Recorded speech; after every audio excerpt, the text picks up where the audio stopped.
Buenos días, muchachos. Vamos a ver el día de hoy las toxinas. En la clase pasada ya entendimos lo que es un factor de virulencia. Vimos que hay muchos tipos de factores de virulencia, desde los factores de virulencia que conforman parte de la estructura de la bacteria y también aquellos factores de virulencia que se secretan, que salen al exterior, que pueden ser enzimas o bien pueden ser toxinas. Y aquí dijimos que la diferencia entre las enzimas y las toxinas es que las toxinas tienen un poder más tóxico sobre la célula y además son específicas. Hacen un reconocimiento específico y dañan a muerte a las células, ¿ok? Bueno, entonces vamos a empezar a ver en la clase de hoy las toxinas. Entonces, primero que nada, hay que tener en cuenta el término de toxicidad. Decimos o se dice que la toxicidad es la capacidad de un microorganismo para causar una enfermedad por medio de una toxina que inhibe la función de la célula del huésped o las mata. ¿Ok? Entonces, aquí, ¿qué tan tóxico o qué tanta toxicidad puede tener un patógeno? Pues va a depender del tipo de toxinas que esté produciendo y del efecto que esta toxina tenga sobre la célula blanco. Si inhibe la función vital, quiere decir que las va a matar, que es generalmente lo que sucede. ¿Ok? Bueno, entonces, ¿qué tipos de toxinas existen? Veíamos ya en la otra clase un poquito, las mencionamos. Hay dos tipos de toxinas, las que son exotoxinas y las endotoxinas. Las exotoxinas son proteínas que son sintetizadas en el interior del patógeno como parte de su crecimiento y de su metabolismo. El patógeno crece y está activando genes y muchos de esos genes codifican para toxinas y cuando se sintetizan estas proteínas se secretan al medio ambiente y ahí ya en el medio exterior es donde estas proteínas hacen su efecto. Es decir, afuera de la célula es donde van a causar un efecto en una célula blanco. Ahora, la cuestión con las toxinas que se secretan es que estas pueden migrar desde donde están las bacterias, es decir, desde donde está el foco de la infección, pueden migrar de ahí y pueden hacer su efecto en lugares distantes de donde está la bacteria que la secretó. ¿Ok? Entonces, las toxinas tienen esta capacidad de poder migrar a través de torrente sanguíneo y poder llegar a lugares lejos de donde está el foco inicial de la infección. Bueno, hay dos tipos de exotoxinas. Unas son las toxinas citolíticas, que viene de lisis de células, toxinas que generan lisis en las células, y las toxinas tipo A, B. Las toxinas citolíticas, como les acabo de mencionar, estas van a destruir la integridad de la membrana plasmática y lo que van a provocar es la lisis de la célula huésped. ¿Okay? Las toxinas AB, estas son toxinas que están conformadas por dos subunidades, es decir, son dos proteínas que se hacen un dímero, la proteína A y la proteína B, y entonces como dímero llegan a la célula blanco. A través de la subunidad B se une el receptor en la célula blanco y luego se introduce al interior de la célula blanco. Entra el citosol y ahí se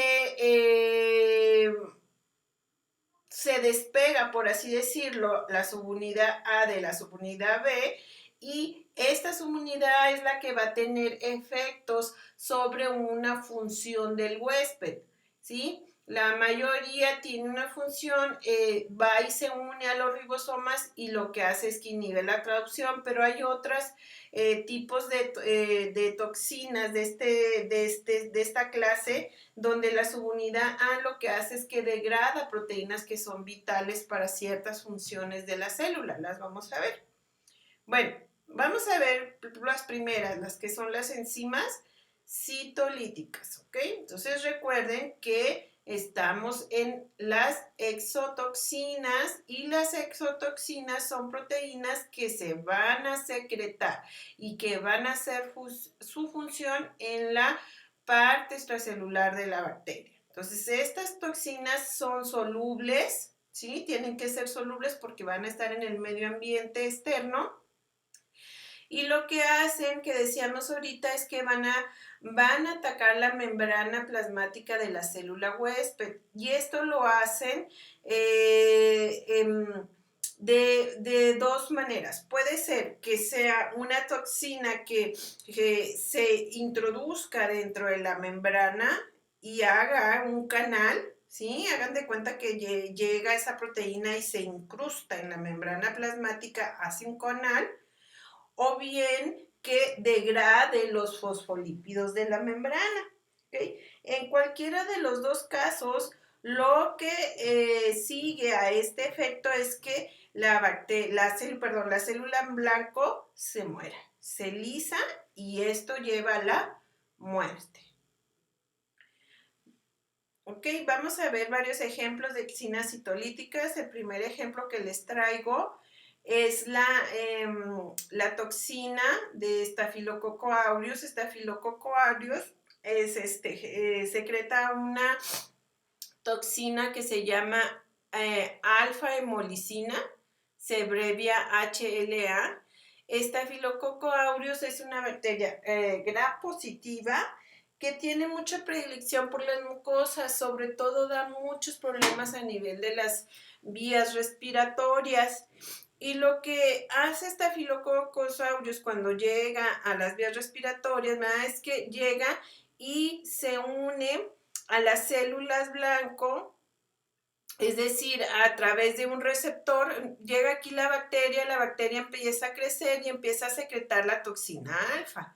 Esa toxina alfa, que es este barrilito que estoy señalando en rojo, HLA, va a llegar a la célula blanco, vamos a decir, llega a nivel de pulmón, ¿verdad? Y ahí en las células de los pulmones se une a esas células mediante un receptor que está en la membrana de las células huéspedes que se llama DAM10. Al momento que se enlaza con el receptor, se introduce, se mete en la membrana plasmática de la célula huésped y van metiéndose una proteína, luego otra, todas son alfa-hemolicinas, se meten aproximadamente entre 7 y 8 y forman una especie de anillo que está incrustado en la membrana y eso genera un poro o canal. Y recuerdan qué pasaba cuando había un poro canal en las membranas, pues por aquí se hace un paso hidrofílico y entonces se empieza a ver en esta célula huésped un desequilibrio osmótico porque empiezan a salir tanto componentes intracelulares del huésped como empiezan a entrar cosas del medio extracelular. Lo que generalmente sucede es que se empieza a perder mucho potasio, el potasio empieza a salir y empieza a entrar mucho sodio y calcio. Y esto lo que provoca es que se truenen las células del huésped. Esto provoca una lisis celular. ¿Qué tipo de células huésped reconocen a esta alfa-hemolicina producida por Staphylococcus aureus? Eritrocitos, hepatocitos, leucocitos y plaquetas. Bueno, otro ejemplo que les traigo de una toxina citolítica es la toxina alfa de Clostridium perfringens.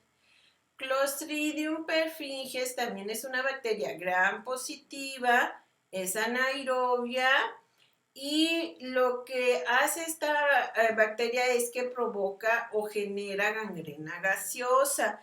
Esta bacteria, cuando ingresa al huésped, puede ingresar a través de una herida, ¿no? Lo que empieza a secretar es una alfa-toxina.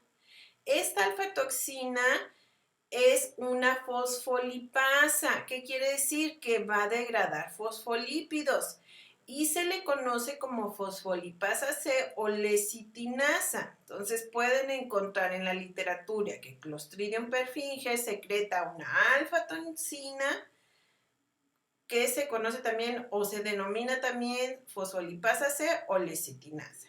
Entonces, ¿qué es lo que va a hacer esta alfa-toxina? Va a disolver los lípidos de la membrana. Fíjense bien cómo actúa la alfa-toxina. El Clostridium está por aquí creciendo, multiplicándose, empieza a secretar la alfa-toxina. La alfa-toxina va a llegar y se va a unir también a un receptor de la célula blanco.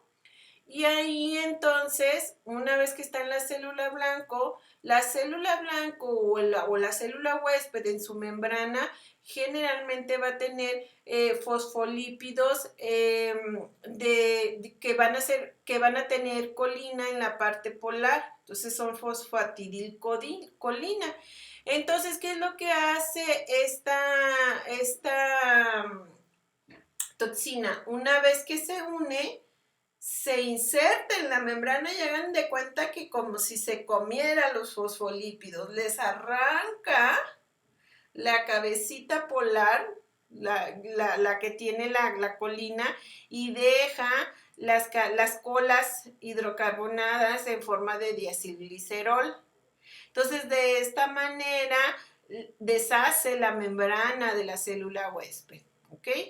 Y a esto, muchachos, es a lo que le llamamos una necrotoxina, porque lo que está generando es que está destruyendo a las células. Entonces, en sí lo que hace la alfa-toxina es que actúa como una necrotoxina y eso es lo que genera la gangrena gaseosa. Bueno, el otro tipo de toxinas, las toxinas A y B. Estas toxinas, fíjense bien, les dije yo que están compuestas por dos subunidades, la subunidad A y la subunidad B. Entonces, se secretan, ¿verdad?, por la bacteria, vienen ya en forma de dímero la A y la B, y este dímero va a tener un receptor en la célula blanco. Una vez que se une al receptor en la célula blanco, esa partecita donde se unió al receptor se va a invaginar en la célula, ¿ok? Y va a generar una vesícula que se va a venir al interior y ahí le vamos a llamar endosoma, ¿ok?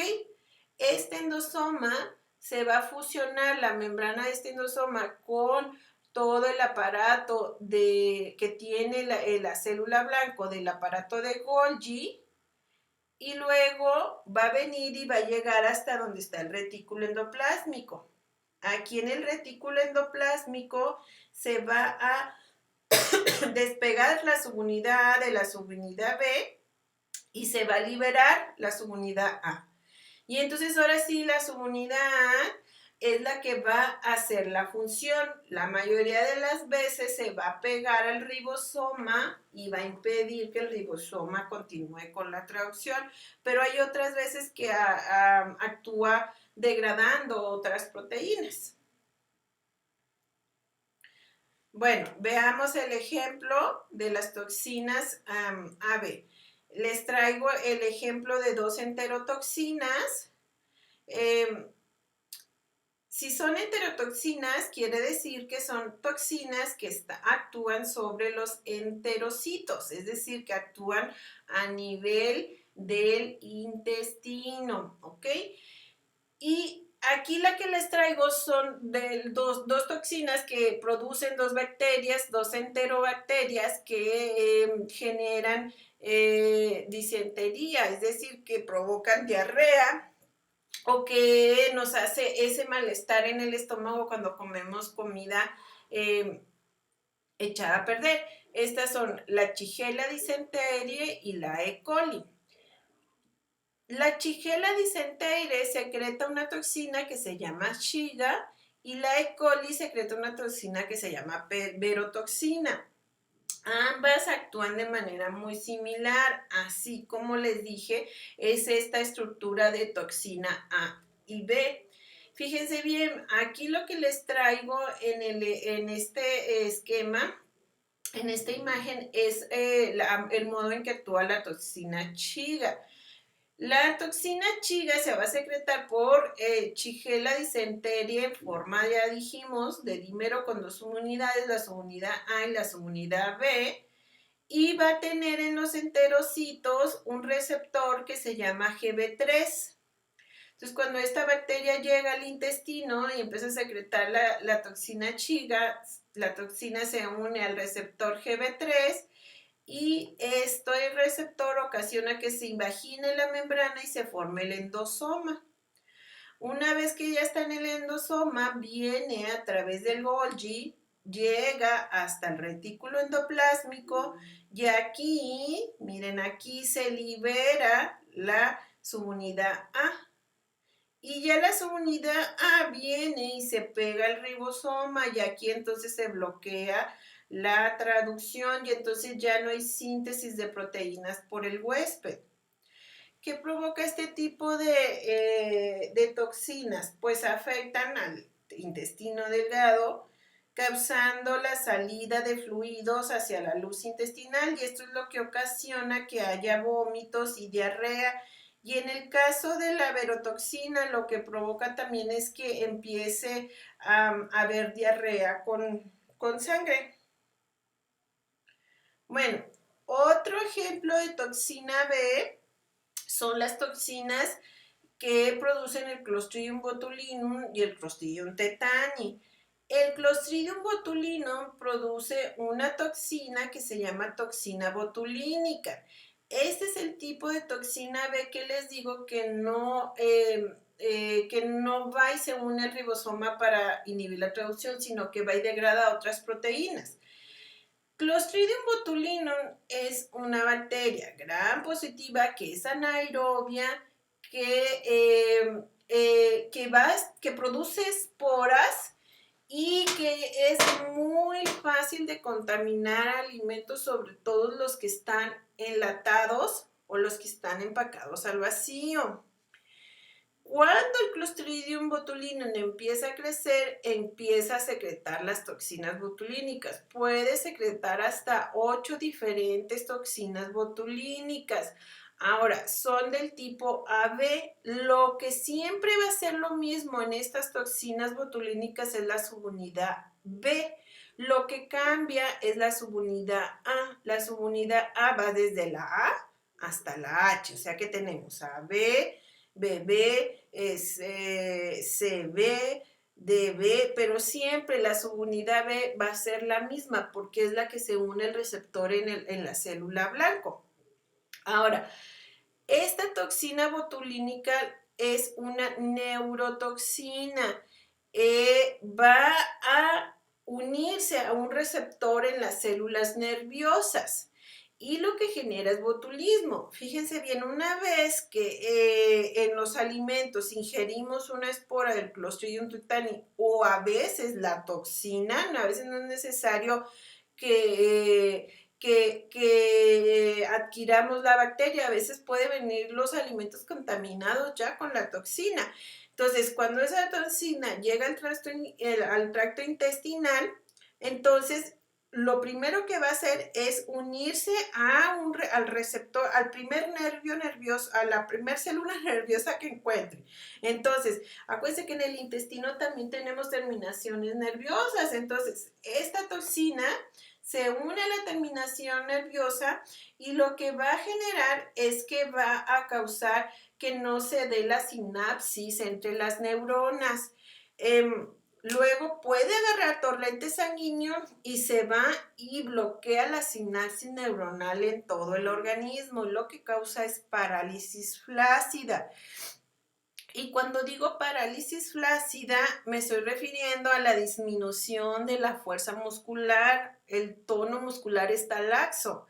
Fíjense bien, eh, recuerden ustedes cómo que tienen que hacer para mover un brazo. Nosotros movemos un brazo porque hay una comunicación entre nuestras neuronas, ¿verdad? Cada vez que nosotros hacemos un movimiento, cerramos los ojos, incluso ahorita que yo estoy hablando, todas mis terminaciones nerviosas se están uniendo y están intercambiando neurotransmisores. ¿Para qué? Para que mis músculos se puedan mover. Ese reconocimiento que se da entre las neuronas y el músculo que se va a mover, a eso le llamamos sinapsis. Fíjense bien, entonces tenemos aquí una terminación nerviosa que va a llegar hasta una célula muscular y que va a ocasionar que esa célula muscular se contraiga. La parte que estoy señalando aquí es la parte final de la neurona, ¿ok? Y estas de aquí son las células musculares que se tienen que contraer.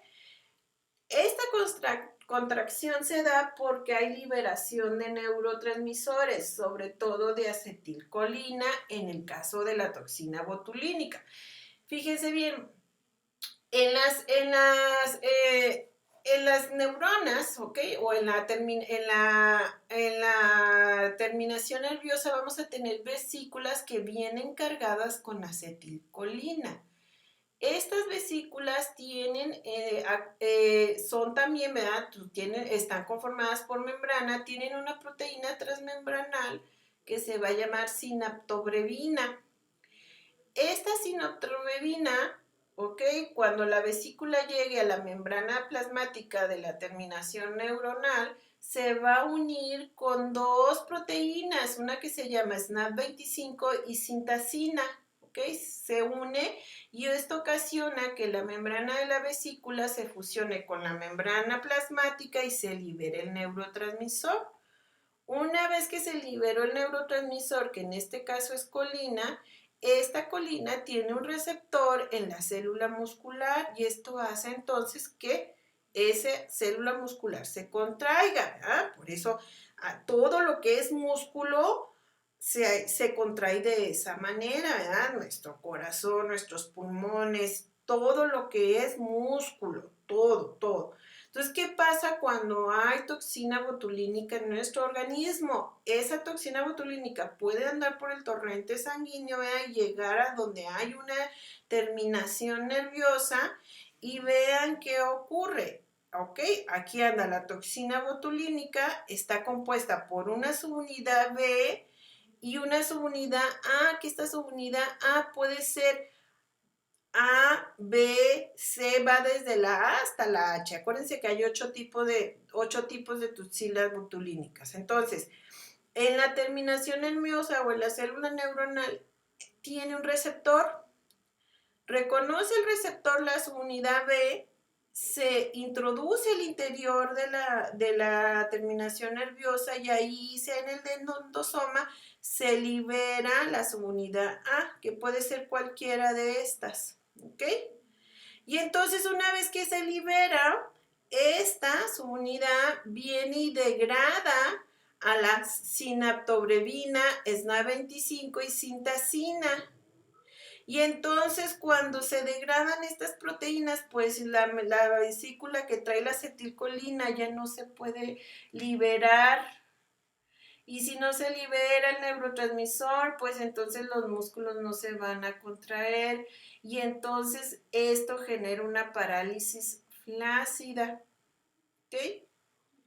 Entonces los primeros síntomas después de que estamos contaminados con la toxina y que empieza a hacernos daño, ¿verdad? Pues empezamos a tener parálisis de los intestinos, parálisis faciales, el habla se empieza a ver disminuida, ¿ok?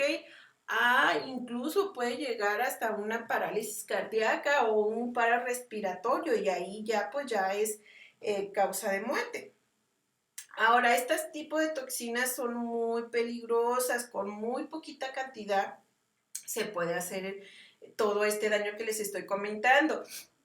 Y aquí fíjense que no es en sí la bacteria la que genera el daño, es la toxina que produce. Les decía yo que no es necesario incluso infectarnos con la bacteria, sino que el alimento venga ya con toxinas, entonces con eso es suficiente para enfermarnos de botulismo.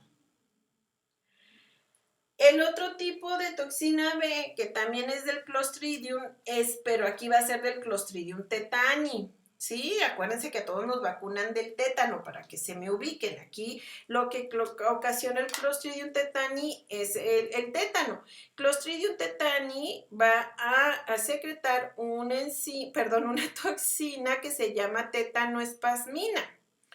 Clostridium tetani también es una bacteria anaerobia que produce esporas, ¿verdad? Y igual que el Clostridium botulinum va a empezar a secretar la tetanoespasmina. La tetanoespasmina también es neurotóxica, va a actuar de una manera muy similar a la toxina botulínica. Nada más lo que cambia aquí es que es diferente el neurotransmisor que bloquea. En el caso de la toxina botulínica, el neurotransmisor es acetilcolina, ¿ok? Y en el caso de la tetanoespasmina, lo que se bloquea son estos neurotransmisores. El neurotransmisor que trae glicina y que trae GABA, ¿ok? Glicina o GABA, ¿ok? Entonces, fíjense bien, aquí el Clostridium tetani es bien común que entre a través de una herida, de una, hasta de que nos clavamos una astilla, un clavo, un vidrio, ¿ok? El Clostridium tetani es muy común que se desarrolle en el suelo y sobre todo en las partes que están anaerobias, entonces puede generar esporas. Entonces hay veces que andamos en no sé, en una alberca, en un lago y nos cortamos. ¿Qué es lo que hacemos inmediatamente? Ir a ponernos la vacuna contra el tétano. ¿Por qué? Porque es muy tóxica esta toxina. Con muy poquita cantidad puede llegarse a bloquear la sinapsis y la liberación de estos dos neurotransmisores. Fíjense bien, entonces, vamos a suponer que nos cortamos y en el sitio de la infección empieza a multiplicarse el Clostridium tetani. El Clostridium tetani es una bacteria que se multiplica de una manera muy lenta, pero empieza a generar y a sintetizar la tetanoespasmina.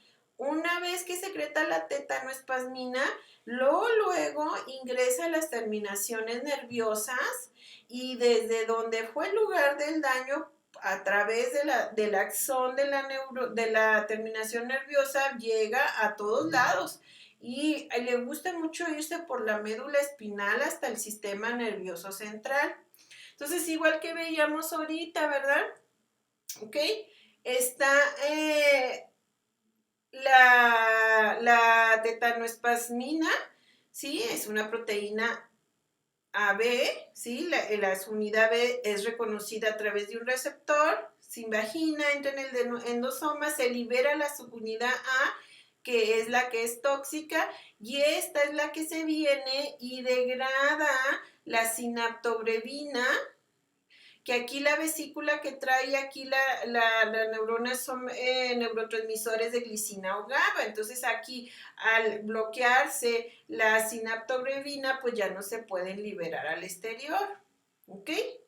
Ahora aquí, a diferencia del Clostridium botulinum, lo que se genera son contracciones espasmódicas. Aquí la parálisis espástica es la incapacidad para relajar el músculo. Aquí los músculos se quedan rígidos, ¿sí? Rígidos totalmente. Pues no se puede mover la persona, está totalmente rígida.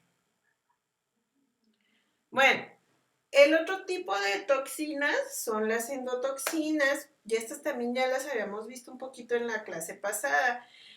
Recordemos que las endotoxinas van a formar parte de la membrana extracelular de las bacterias gram negativas. Es lo que le llamamos el lipopolisacárido, que está conformando parte de la membrana externa. Y de este lipopolisacárido, lo que es en sí la endotoxina va a ser el lípido A. Ahora, este lipopolisacárido es parte de la estructura de la bacteria. Entonces, no se va a estar produciendo conforme la bacteria crezca. No es una toxina que se secrete. Entonces, y luego es lípida, lipídica, no tiene una característica de que sea soluble. Entonces, esta toxina se va a liberar una vez que la bacteria muera y que esta membrana y la pared celular sean totalmente desestabilizadas y entonces se pueda liberar. Entonces, una vez que la bacteria gram negativa muere, se libera el lipopolisacárido y de ahí se libera el lípido A. Y el lípido A entonces es el que actúa ya como una toxina. ¿Y qué es lo que generalmente produce el lípido A? El lípido A está muy relacionado con una actividad pirogénica, es decir, produce fiebre. Llega y lo que ocasiona es que el macrófago lo reconoce. Vamos a ver ahorita cómo el macrófago fagocita las bacterias gram negativas. En el interior del macrófago, el macrófago intenta destruir a la bacteria gram negativa, lo logra, pero al momento en que la mata, libera el lípido A y esto ocasiona que el macrófago empiece a secretar una proteína que se llama interleucina 1. Y esa interleucina 1 lo que hace es que manda una señal para que se empiece a producir fiebre. Entonces es cuando tenemos fiebres, escalofríos, debilidad generalizados y si es mucha la endotoxina puede ocasionar la muerte. Entonces, esto es lo que les estaba comentando. ¿Sí? Entonces es una bacteria gram negativa, de aquí es el macrófago es una célula del sistema inmune que lo vamos a empezar a ver en las próximas clases. Cuando el macrófago fagocita la bacteria gram negativa en lo que se llama fagosoma, que se combina con el lisosoma, se destruye a la bacteria gram negativa y esto ocasiona que se libere el lípido A. Este lípido A hace que el macrófago secrete estas citocinas que vamos a llamar interleucina 1. La interleucina 1 agarra torrente sanguíneo, llega hasta el hipotálamo y ahí se hace que se empiece a producir fiebre. Ahora, también cuando está otra de las toxinas, toxinas no son toxinas, otras de las citocinas que empieza a liberar el macrófago cuando siente la presencia del lípido A, es lo que se llama factor de necrosis tumoral. Y ese factor de necrosis tumoral va y actúa sobre otros tejidos y lo que genera entonces es que empieza a haber permeabilidad en los capilares sanguíneos, se empiezan a perder líquidos y la presión arterial desciende. Y cuando la presión arterial desciende, a eso le llamamos shock. Si esta presión arterial bajó, es decir, que nos empezamos a sentir así totalmente desvanecidos, y si ese shock fue producido por el lipopolisacárido, a eso le llamamos un shock endotóxico. Entonces, de manera de resumen, recuerden, hay dos tipos de toxinas, las exotoxinas y las endotoxinas. Las exotoxinas son producidas, proteínas que son producidas en el interior de la bacteria por su crecimiento y su metabolismo y son secretadas, tienen su acción en el medio ambiente externo, son proteínas, son solubles y generalmente lo que hacen es que actúan, las que son proteínas citotóxicas, lo que hacen es que pueden hacer poros o van y degradan a los fosfolípidos de las membranas. También están las proteínas tipo AB, que recuerden que esas proteínas tipo AB van a ser reconocidas por un receptor de la célula huésped, se van a ir al interior y en el interior es donde van a hacer su efecto. Las endotoxinas no son solubles no son producidas por el crecimiento ni el metabolismo de las bacterias, sino que conforman parte estructural de las membranas extracelulares en las bacterias gram negativas. Es lo que conocemos como el lipopolisacárido, que también se abrevia LPS, y de aquí lo que es en sí la endotoxina es el lípido A que se libera cuando la bacteria es matada en el fagolisosoma de los macrófagos. Y recuerden que esta endotoxina está muy relacionada con lo que es la fiebre. Bueno, ya hasta aquí sería la clase del día de hoy. Espero que tengan muy buen día.